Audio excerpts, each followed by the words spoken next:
ಭಾರತ್ ಮಾತಾ ಕಿ. ಈ ಚುನಾವಣೆ ಕೇಂದ್ರ ಸರ್ಕಾರದ ಚುನಾವಣೆ.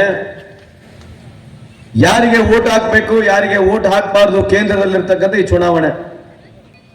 ನಾವು ಕಳೆದ 10 ವರ್ಷದಿಂದ ನರೇಂದ್ರ ಮೋದಿ ಸಾಹೇಬರು ಏನ್ ಮಾತನಾಡಿದ್ರು, ಕಳೆದ 10 ವರ್ಷದಿಂದ ನರೇಂದ್ರ ಮೋದಿ ಸಾಹೇಬರು ಏನ್ ಮಾತನಾಡಿದ್ರು ಅದನ್ನ ಅವ್ರು ಮರ್ತು ಬಿಟ್ಟಿದ್ದಾರೆ. ಇವಾಗ ಯಾವ ನರೇಂದ್ರ ಮೋದಿ ಸಾಹೇಬರು ವಿಶೇಷವಾಗಿ ನಮ್ಮ ಈ ಭಾಗದ ಜನರು, ರೈತಾಪಿ ವರ್ಗಗಳ ಬಹಳ ಜನರಿದ್ದಾರೆ.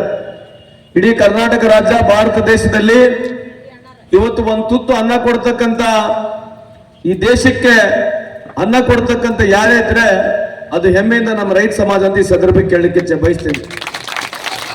ವಿಶೇಷವಾಗಿ ದೇವಿಗೊಪ್ಪದ ಜನತೆಯಲ್ಲಿ ಈ ಭಾಗದ ಎಲ್ಲ ರೈತ ಮುಖಂಡರಲ್ಲಿ ಮನವಿ ಮಾಡಿಕೊಳ್ತೇನೆ, ನಾವು ಬಿಜೆಪಿಗೆ ಮತ ಕೊಡಬೇಕಾಗ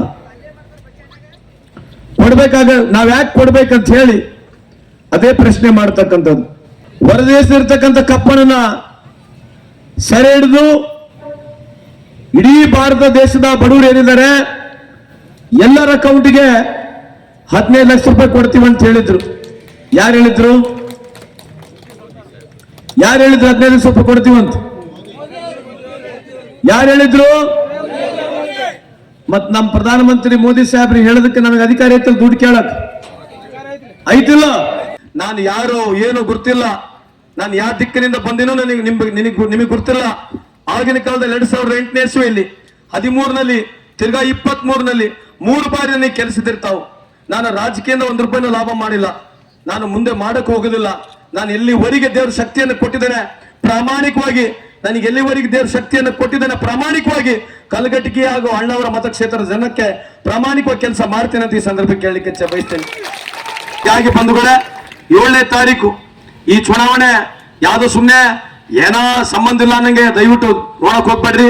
ಈ ದೇಶದ ಉಳಿವಿನ ಬಡವರ ಪರವಾಗಿರ್ತಕ್ಕಂಥ ಈ ಚುನಾವಣೆ. ಹಂಗಾಗಿ ತಾವೆಲ್ಲ ಸನ್ನದ್ಧರಾಗಿ ಈ ಒಂದು ಚುನಾವಣೆ ವ್ಯವಸ್ಥಿತವಾಗಿ, ಸಂತೋಷ್ ಲಾಡ್ ಎಲ್ಲ ಕಡೆ ಬರಕ್ ಆಗುದಿಲ್ಲ. ಇಲ್ಲಿ ಸೇರಿರ್ತಕ್ಕಂಥವ್ರು ತಾವೇ ಸಂತೋಷ್ ಲಾಡ್, ತಾವೇ ವಿನೋದ ಶೆಟ್ಟಿ, ತಾವೇ ಸಿದ್ದರಾಮಯ್ಯ ಅಂತ ಹೇಳಿ ಯೋಚನೆ ಮಾಡಿ ಈ ಒಂದು ಚುನಾವಣೆಯನ್ನ ನಿಮ್ಮ ಮಡಿಲಿಗೆ ನಾವು ಹಾಕ್ತಾ ಇದೀವಿ.